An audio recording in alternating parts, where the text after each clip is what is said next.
महाराज जी, आपने कल की धाम में बड़े बड़े चेहरों को बुलाया, अच्छे लोगों को बुलाया। उसमें एक नाम ममता कुलकर्णी का भी था। अब ममता कुलकर्णी को जब आपने बुलाया तो सवाल ये भी खड़े होने लगे कि जिस ममता कुलकर्णी ने ऐसे गाने करे हों कि छत पे सोया था बहनोई, उसे संभल में, मतलब महाराज जी ने उसे कल की पीठ पर क्यों बुलाया? सवाल ये भी खड़े हो रहे हैं। नहीं तो बहनोई कांच सोता छत पे सो गया तो क्या गुनाह कर दिया?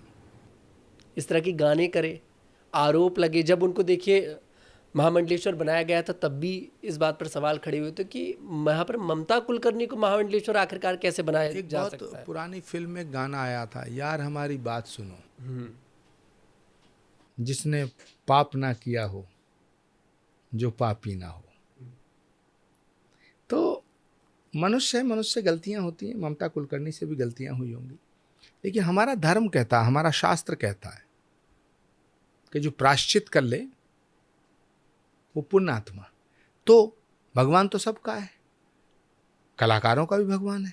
ऐसा तो है नहीं कि कलाकारों का भगवान कोई और है, संगीतकारों का भगवान कोई और है, गायकों का भगवान कोई और है, हीरो का भगवान, हीरोइन का भगवान, एक्ट्रेस का भगवान कोई और है, किसानों का भगवान और है, नेताओं का भगवान और है। भगवान तो एक है ना। तो जो भगवान एक है, मेरा भी वही है, आपका भी वही है। तो क्या ममता कुलकर्णी को भगवान के धाम में जाके, भगवान की चौखट पे जाके माथा टेकने का अधिकार नहीं है? बिल्कुल अधिकार है। देखिए, भगवान की चौखट पर कोई भी जा सकता है, और ये भगवान का धाम है, ये मेरे नाम का धाम नहीं है। हम तो चौकीदार टाइप हैं। तो इसलिए ममता कुलकर्णी को भी पूरा हक है शिकल की धाम आने का। कल की धाम आने का हक है। भगवान की चौखट पे तो मुसलमानों का भी हक है, ठीक है मुसलमान भी महाराज जी, आए, ईसाई भी आए, श्री कल की धाम सबका है। कोई और दिक्कत सब नहीं। कल की धाम के। सब आ सकते हैं कल की धाम, मैंने मान लिया। सिया राम मैं सब जग जानी, करो प्रणाम जोर जुग पानी। राम बिल्कुल सबके हैं, बिल्कुल, राम वाकई में सबके और हैं। सब राम के हैं। कोई इसीलिए मैंने इंटरव्यू जब शुरू हुआ था, बातचीत शुरू हुई थी, मैंने कहा जो राम का नहीं हो सकता वो भारत का नहीं हो सकता। मैं अभी भी कह रहा हूं, जो राम का नहीं हो सकता वो भारत का नहीं हो सकता, और जो भारत का नहीं हो सकता वो राम का नहीं हो सकता। तो जो राम का नहीं हो सकता वो कल की धाम का भी नहीं हो सकता। महाराज जी, लेकिन ममता कुलकर्णी ने चलिए गलती करी, पश्चाताप किया, लेकिन महामंडलेश्वर बना देना, इस बात का समर्थन करते हैं आप? देखिए, महामंडलेश्वर मैंने तो बनाया नहीं। समर्थन करते हैं कि नहीं करते? मैंने तो बनाया नहीं। जिन्होंने बनाया ये सवाल उनसे करो।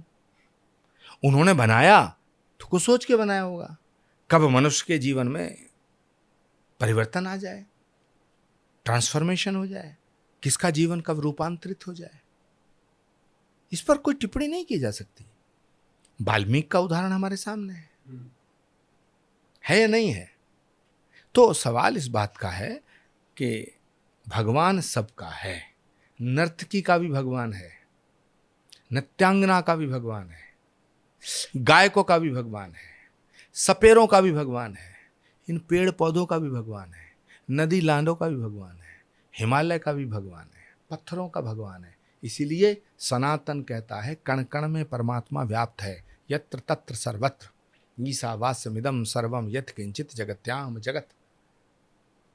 और जहां भी दृष्टि जाती है वहां हमें परमात्मा दिखाई देता है। इसीलिए हम कहते हैं हर शय तेरे जमाल की आईनादार है, हर शय पुकारती है तू परवरदिगार है। कण कण में परमात्मा दिखता है, जर्रे जर्रे में तेरी सूरत नजर आती है। लम्हा लम्हा ये दिल की धड़कन नाम तेरा पुकारती है। लम्हा लम्हा ये दिल की धड़कन नाम तेरा पुकारती है, हर एक जर्रे में अक्ष तेरा नजर हमारी निहारती है। विष के प्याले में मीरा को कृष्ण दिखे, सांप के फन में मीरा को कृष्ण दिखे। जिस समय साक्षात कृष्ण उपस्थित थे तो भीष्म पितामह को भगवान नजर आया, द्रौपदी को भगवान नजर आया, युधिष्ठिर को भगवान नजर आया, लेकिन दुर्योधन को भगवान नहीं नजर आया। तो जाकी रही भावना जैसी, प्रभु मूरत देखी तिन तैसी। इसलिए ममता कुलकर्णी का कल की धाम आना ये उनकी श्रद्धा का विषय है, ये उनकी आस्था का विषय खुद है। आई थी मतलब? ये व्यवस्था का विषय नहीं है। ना मैंने उन्हें बुलाया, ना वो खुद आई, उनको किसी ने भेजा।